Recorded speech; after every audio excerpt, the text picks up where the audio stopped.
introduction of private members' bills. Mrs. Gallant, seconded by Mr. Lunny, moves for leave to introduce a bill entitled An Act to Amend the Lobbying Act Reporting Obligations. This motion is deemed adopted. The honourable member for Renfrew-Nipissing-Pembroke. Mr. Speaker, it gives me great pleasure on behalf of the people of my riding of Renfrew-Nipissing-Pembroke and the people of Canada to introduce this bill, an act to amend the Lobbying Act, to read as the Foreign Lobbyist Transparency Act.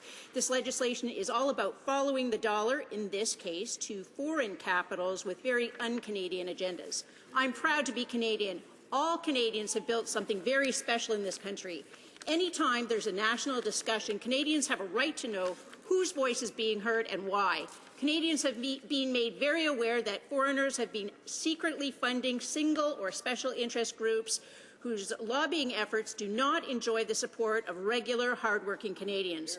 Many of these groups could not exist without foreign funding. In my riding of Renfrew-Nipissing-Pembroke, thousands of hardworking Canadians depend on their livelihood from the working forest. Misinformation jeopardizes those jobs. Canadians have a right to know the sources of funding for those groups who seek to take away jobs from Canadians.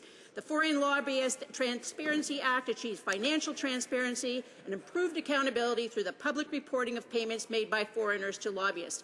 I welcome the member of Scarborough-Guildwood to refer to this legislation as the Sunshine Bill. Mrs. Gallant, seconded by Mr. Lunny, moves that the bill be now read a first time and be printed. This motion is deemed adopted.